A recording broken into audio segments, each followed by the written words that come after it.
Uma boa noite a todos que estão participando conosco deste nosso encontro dominical.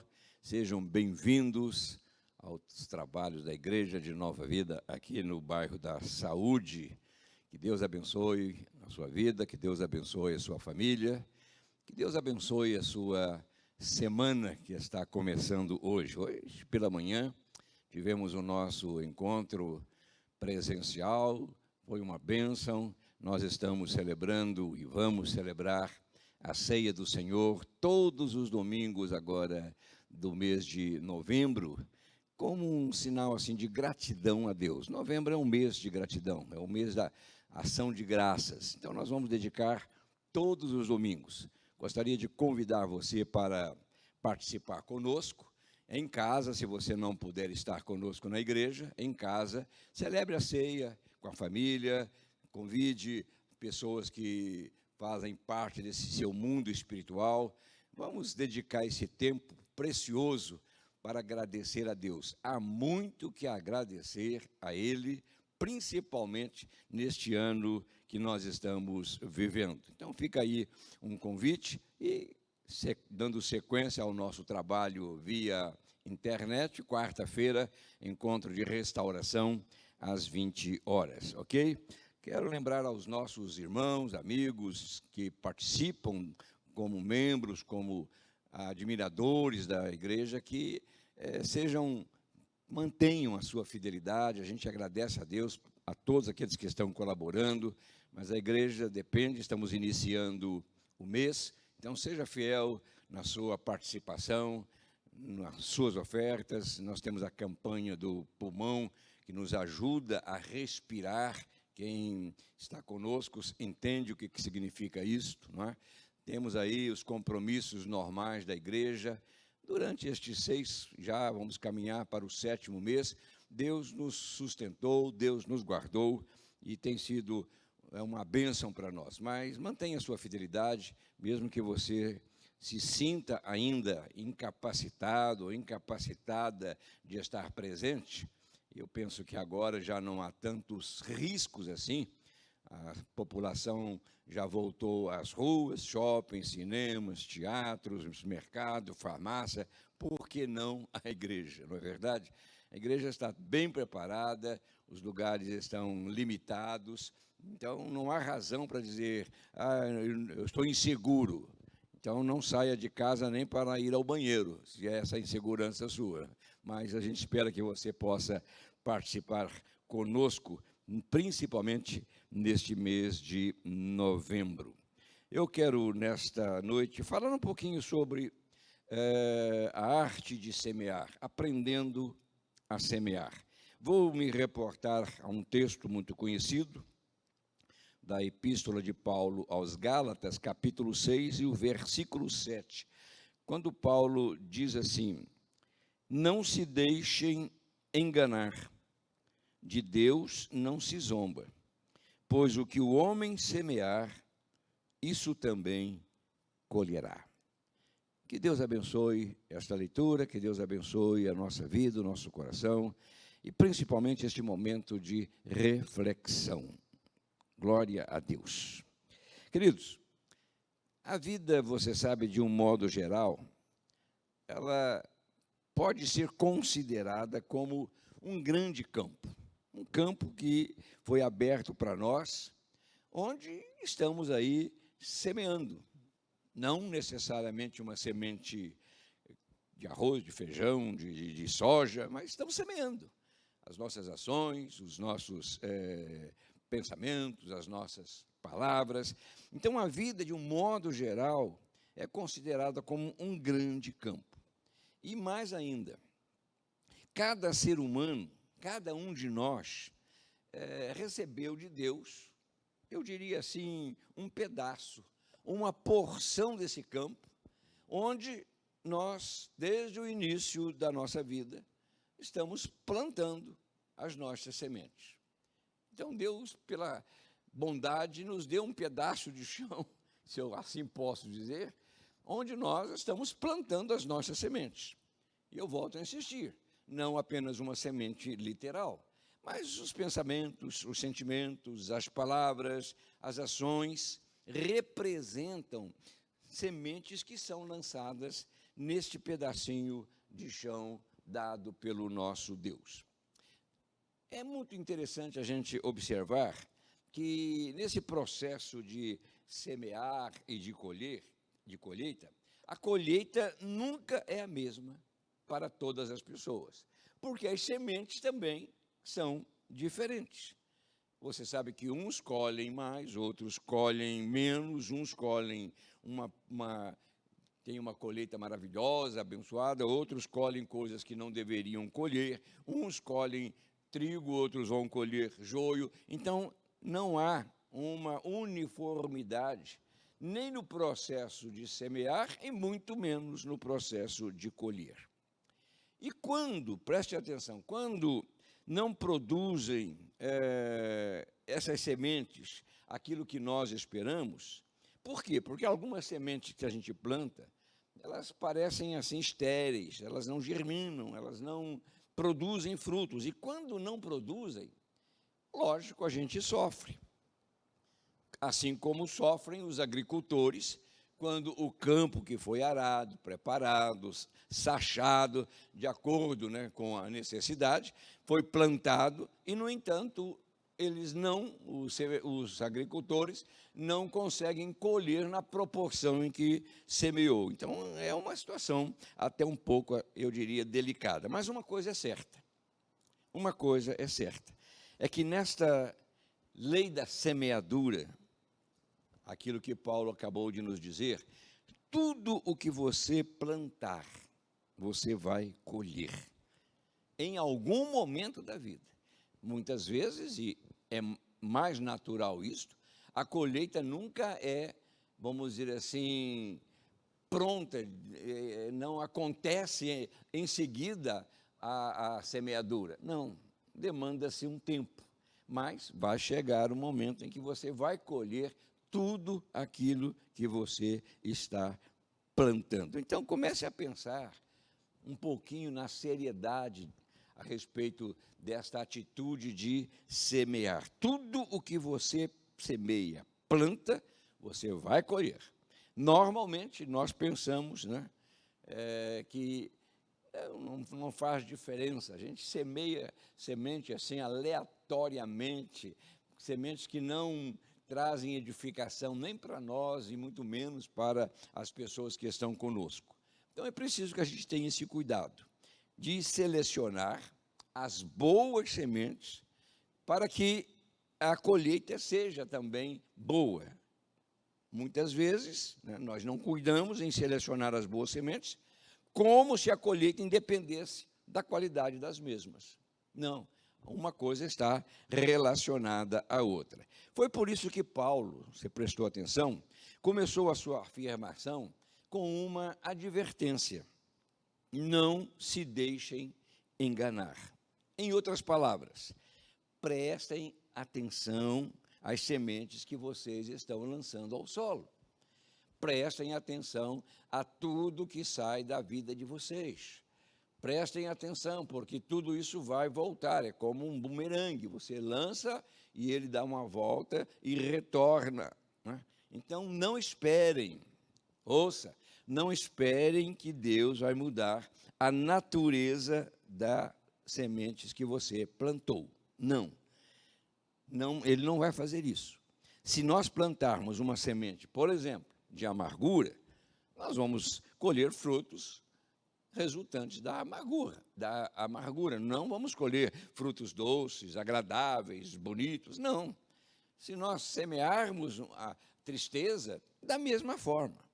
Então, é preciso lembrar que somos, ouça, os grandes responsáveis por tudo aquilo que nos acontece. Não culpe A, B, C, nem a Deus, nem ao diabo, nem as pessoas e muito menos as circunstâncias. Nós, eu e você, somos os grandes responsáveis por tudo o que acontece em nossa vida. Deus, queridos, não escolhe para nós quais as sementes que nós devemos plantar. Não, Ele apenas aponta. Ele apenas indica, e para isso a gente tem a palavra de Deus. E esperando que nós tenhamos sabedoria para escolher as melhores sementes, né? Seguindo, obviamente, as recomendações desse grande e maior agricultor que conhece, né, exatamente não só o campo, mas as sementes que são semeadas nele. O apóstolo Paulo ainda esclareceu aos irmãos aí desta igreja da Galácia sobre o perigo de não selecionar bem as sementes. Porque ele diz assim: quem semeia, no versículo 8, que nós não lemos, diz assim: quem semeia para a sua carne, da carne colherá o quê? Diz Paulo, destruição. Mas quem semeia, diz ele, para o Espírito, do Espírito colherá a vida eterna. É interessante que um pensamento que alguém formulou, eu não conheço o autor, mas que diz assim, que Deus é tão bom que deixa você plantar o que você quer. Ele é tão bom que deixa você escolher e plantar a semente que você quer, e complementa. E o Senhor é tão justo que permite que você colha exatamente o que plantou. Então, veja, em outras palavras, Deus não muda a natureza das nossas sementes. Deus não muda. Ele deixa a gente em liberdade. Como Paulo, em outra situação, em outro contexto, ele diz assim: tudo me é permitido fazer, tudo, mas nem tudo me convém. Eu posso fazer qualquer coisa, mas eu não vou me deixar dominar por nenhuma delas. Então, este é um princípio muito importante. Deus não vai mudar. Deus não vai mudar. Se você plantou, como eu disse há pouco, uma qualidade de semente, você vai colher exatamente o resultado daquela semente que foi plantada. Agora, dito isto, vamos aplicar esta lei numa das atitudes, numa das reações, eu diria, numa das sementes que o rei Davi semeou num determinado tempo do seu governo, da sua vida. E essa narrativa está descrita no segundo livro do profeta Samuel, lá no capítulo 12. É uma história longa que você deve certamente acompanhar depois, você pode ler, mas é uma história muito importante com respeito a esta temática de escolher aquilo que nós estamos lançando neste pedaço de chão. Ora, a narrativa diz assim, que o rei Davi, num determinado momento, ele cometeu um erro, ele cometeu um pecado. Ele tramou a morte de um dos seus colaboradores, de um dos seus soldados, depois de ter mantido uma relação ilícita com a esposa desse colaborador, que estava numa batalha, numa guerra. O texto diz que era tempo de guerra, mas Davi resolveu ficar no palácio. E andando de um lado para outro, viu uma senhora tomando um banho da sua sacada, ele viu a mulher, se interessou por ela, mandou buscá-la, porque ele era rei, e ele comete, então, um erro muito grande. Eu diria, ele lançou no chão uma semente que não poderia, de forma alguma, trazer benefício para ele. Plantou uma semente e esperou. Ele plantou uma semente ruim e esperou colher um fruto diferente da natureza da semente que ele havia plantado. O resultado foi que esta jovem gerou um filho, Betseba, né, esposa lá do soldado Urias. Ela gerou um filho e criou-se um problema muito sério para o rei Davi. Foi aí que ele arquitetou, né, ele idealizou um plano para se livrar desta situação, querendo mudar a colheita, né, fruto de um erro dele. Ele queria mudar a natureza da colheita.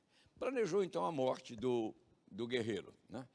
Só que o profeta que o acompanhava, que dava a ele as orientações, apareceu para ele um dia e contou-lhe uma história.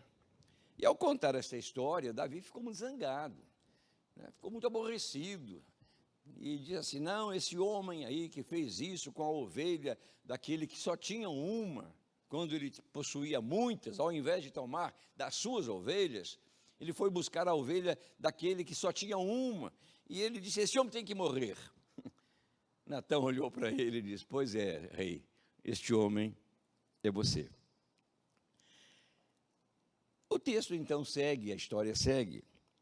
E aqui no versículo 15, onde nós começamos a nossa história, aplicando esta temática da semente, diz assim: depois que Natã foi para casa, o Senhor fez adoecer o filho que a mulher de Urias dera a Davi.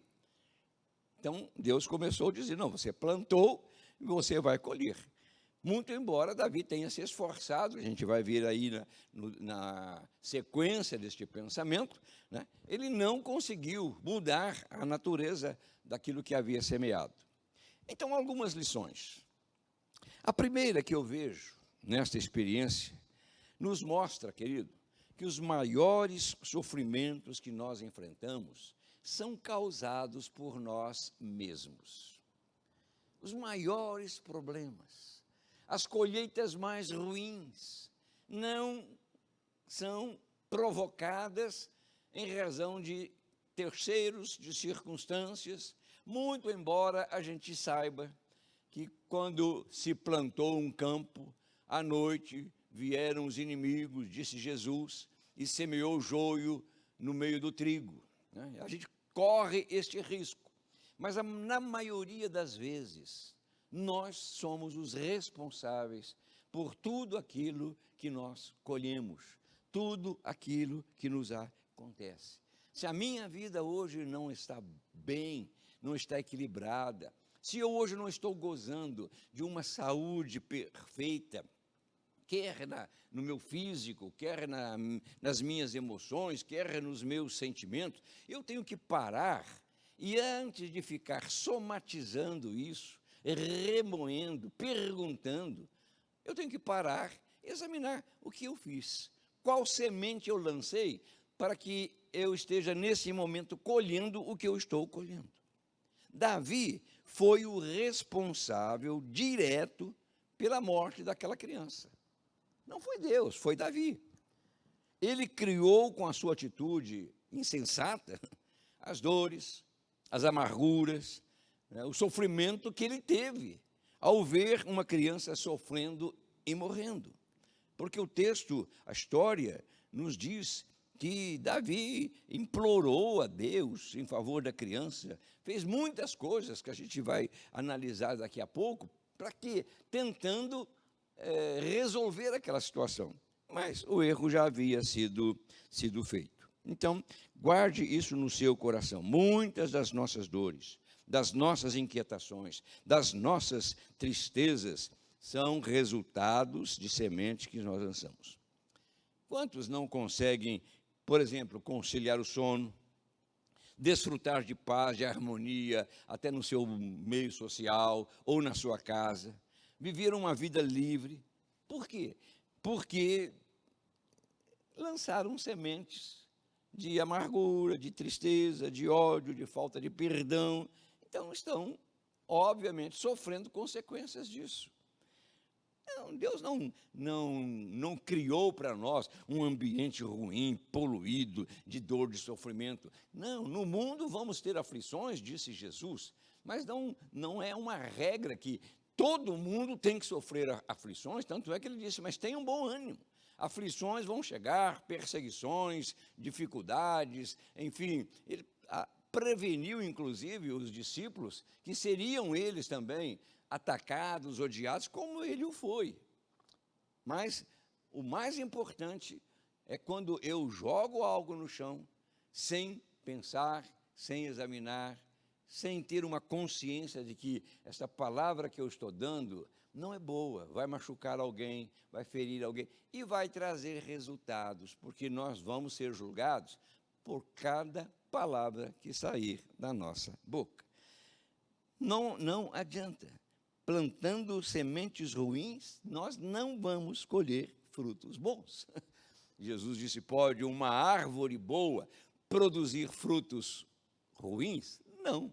Pode uma fonte de água doce produzir uma água ruim, amarga? Também não. É um princípio que a gente tem que atentar. Então, fica aí o registro. A maioria dos frutos ruins que colhemos não foram plantados ou dados por Deus. Veja o que nos ensina a palavra. Lá na epístola de Paulo aos Efésios, capítulo 5 e versículo 15, Paulo faz também aqui uma advertência. Ele diz assim: tenham cuidado com a maneira como vocês vivem. Veja, tenham cuidado com a maneira como vocês vivem. Por quê? Que não seja, disse ele, como insensatos, né? Que não vivam como insensatos, mas como sábios. Se eu pudesse parafrasear este texto, eu diria: tenham cuidado com as sementes que vocês plantam. Não sejam insensatos, mas saibam escolher as melhores sementes para colherem os melhores frutos. Tenha cuidado com as sementes que vocês plantam. Queridos, Deus não tem prazer em nos ver colher coisas ruins. Deus não se alegra quando você colhe um fruto amargo. Não. Por mais que Davi, ouça, jejuasse, orasse, clamasse, ele não recebeu nenhuma resposta de Deus. Porque Deus não muda a natureza da nossa semente. Plantou, vai colher. Está aí no versículo 16, segundo Samuel 12, verso 16. Veja o que ele fez. E Davi implorou, veja, foi uma oração profunda, implorou a Deus em favor da criança. Ele jejuou e, entretanto, e entrando, em casa, passou a noite lá deitado no chão. Os oficiais do palácio tentaram fazê-lo levantar-se do chão, mas ele não quis. Inclusive, recusou-se a comer.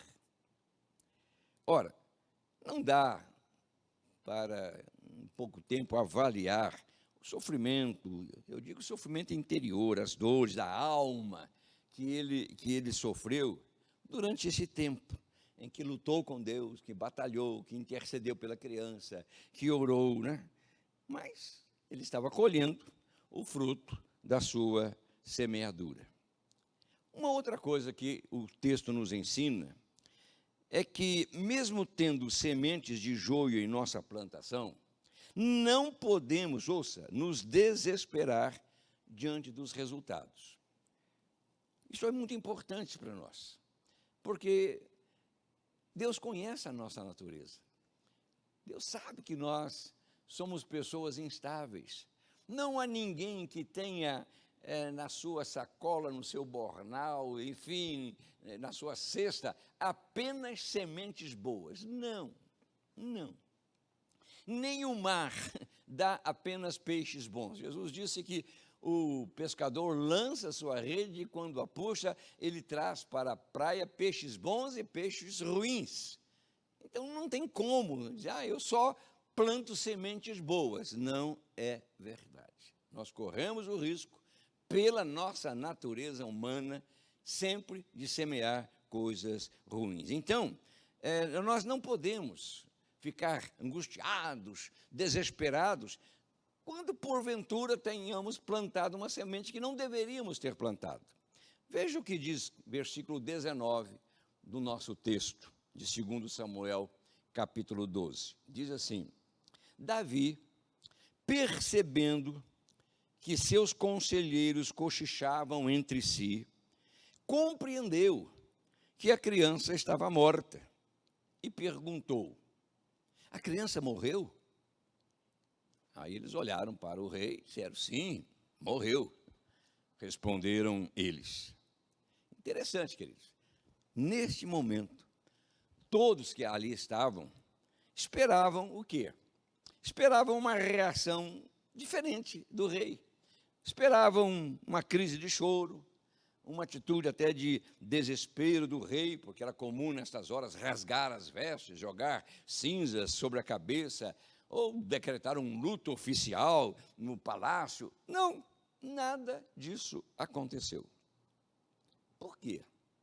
Ouça, mesmo tendo plantado uma semente ruim, errada, nós não podemos perder de vista que no meio deste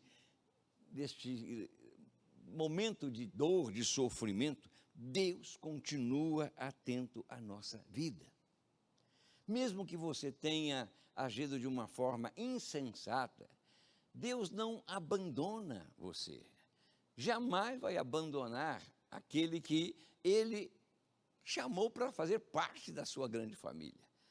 Então, veja, corremos o risco de semear sementes ruins? Sim, mas não precisamos nos desesperar dizendo, agora eu vou morrer. Não. Deus não descartou, não esqueceu, não deixou, por exemplo, Jonas sozinho, ao sabor das ondas violentas que sacudiam o barco. Ora, Jonas havia semeado algo errado. Semeou uma semente sua. Deus havia dito a ele uma coisa, ele fez outra. Desobedeceu. E desobediência é uma semente ruim. Prejudica a pessoa e a todos quantos vivem ao redor dela. Mas mesmo naquela situação de desespero, Deus não abandonou Jonas. A história nos diz que ele lançou ao mar, né, um outro tipo de embarcação para levar Jonas aonde ele queria, que era a cidade de Nínive, né? Convocou aí um grande peixe para conduzir Jonas ao seu destino, lançando ele, né, numa praia próxima à cidade de Nínive, que ficava mais no interior. Ora, neste ponto, queridos, eu digo que o nosso Deus continua sendo fiel, generoso, compreensivo. Deus conhece a nossa natureza, assim como o pai do pródigo conhecia o filho que tinha. E quando o filho erra, planta uma semente de insensatez, planta uma semente que não prejudicou apenas a família, porque descapitalizou a família, mas prejudicou a si mesmo. Deus não... A história nos mostra, lá em Lucas capítulo 15, que o pai não abandonou. O pai ficou plantado lá na porta da casa, da fazenda, na expectativa de que aquele filho iria voltar. Um dia ele iria voltar. Assim acontece com o nosso Deus. Ele continua sendo um Deus perdoador, generoso, compreensível. Ele entende as nossas fraquezas, as nossas fragilidades. Veja aqui a atitude do rei diante da notícia da morte da criança. No versículo 20, sequência aí dessa leitura, diz que, uma vez comprovado que a criança havia morrido, o que fez Davi? Então, Davi levantou-se do chão, lavou-se, perfumou-se e trocou de roupa. Depois, que fez ele? Entrou no santuário do Senhor e adorou. E voltando, diz o texto, ao palácio, pediu que lhe preparassem, que lhe trouxessem uma refeição, e ele comeu. Ora, esta pode ser, assim, até uma atitude estranha para nós, mas como reagir desta forma diante de uma notícia triste, de uma perda irreparável, de uma morte? Como é que fulano perdeu a mãe? Então ele se levantou, se lavou, se perfumou, trocou de roupa, se enfeitou. Não, não é normal agir assim. Mas veja, Davi conhecia bem o seu Senhor. Quando nós conhecemos Deus, queridos, nós não nos deixamos desesperar. A desesperança não nos alcança. A falta de confiança não desaparece. A gente olha para os desafios, para a crise, e a gente se arrepende, é verdade, por isso que a Bíblia nos convida ao arrependimento. Quando Pedro prega, mostrando às pessoas o que elas haviam feito em razão da morte do Senhor Jesus, eles ficaram tão desesperados que perguntaram, e agora, Pedro, o que nós vamos fazer? A resposta foi, vocês devem se arrepender. Arrependei-vos cada um dos seus pecados, quer dizer, arrependam das sementes de incredulidade que vocês plantaram. Arrependei-vos e cada um seja batizado, né, para a remissão de pecados, e aí sim vocês vão receber o dom do Espírito Santo. Veja que Deus nós temos, que Deus maravilhoso, que segundo um dos profetas, pega os nossos pecados e os lança nas profundezas do mar, para que ninguém, nem os peixes, possam enxergá-los mais. Deus apaga, Deus muda completamente o cenário. Por quê? Porque Ele nos conhece e espera que nós, como Davi, o conheçamos, né? Sabendo que a lei da semeadura, ela é uma lei imutável. Então, nós temos que contar com a graça e com a bondade de Deus. Por isso, ao invés de fugir, de contestar a ação de Deus, de ficar zangado, de ficar aborrecido, e eu diria até mesmo deixar de crer em Deus, que não respondeu à oração. Porque mais tarde, ele escreve um salmo dizendo: bendito seja Deus, que não rejeita a minha oração, nem afasta de mim a sua graça. Então veja que Davi tinha um sentimento muito diferente dos sentimentos que muitas vezes tomam conta de nós. Ele reagiu porque ele compreendia os desígnios de Deus. Veja o que ele fez. Para mim isso é algo assim grandioso. Ele entrou no santuário do Senhor e ele adorou. Entrou no santuário e adorou. Ouça, quando você esbarrar numa perda, quando viver ou um momento assim de tristeza, de abandono, enfim, um momento de uma situação quase que incontrolável, né? Mesmo tendo plantado uma semente errada, mesmo, você tem que ter no coração o seguinte: buscar, como Davi o fez, a presença de Deus nestes momentos de dor e sofrimento, reflete a confiança, a dependência, a certeza que deve tomar conta do nosso coração, de que em Deus nós jamais, queridos, jamais seremos decepcionados, jamais. Eu poderia contar muitas histórias a respeito destes momentos amargos, porque lancei muitas sementes erradas, sementes estéreis, que não produziram nada, que atrapalharam a minha vida, que atrapalharam o meu progresso, numa hora assim como Davi, de ociosidade, ou numa hora de raiva, de descontrole. A gente sempre faz isso, né? Mas Deus nunca nos desampara. Quando você adora a Deus, ouça, nem o diabo consegue tocar na sua vida. A adoração é um escudo que nos protege. Davi entendia, saiu daquele momento de amargura, entrou no santuário e adorou a Deus. Apesar de tudo, o rei conseguiu atravessar aquele momento sem perder a sua confiança no Senhor. Ele, de uma certa forma, ele reparou o erro assumido, né? Fazendo com que a jovem Betseba fosse, depois da morte do marido, trazida ao palácio, e ele assumiu um compromisso sério com ela. E ela teve um filho que se tornaria, veja como é a história, que se tornaria o homem mais sábio, mais rico, mais abençoado da sua dinastia, né? Betseba gerou Salomão, que nós conhecemos como um rei que ganhou de Deus uma sabedoria singular. Por isso, com Deus, os meus, os seus, os nossos erros, os nossos pecados, as nossas fragilidades, as nossas ações falhas, tudo isso tem da parte de Deus um perdão, uma purificação, uma restauração. No final, né, o que no final poderia ser um desastre para o Davi, uma colheita ruim, se transformou numa grande bênção. Então, diga para você mesmo que o seu coração não deve se perturbar, né, em razão de alguma semente, consciente ou inconscientemente, uma semente que foi plantada no seu chão. Não se deixe perturbar. Continue firme em seu propósito de adorar, de servir, de buscar a presença de Deus, de estar na igreja. Para onde Davi foi?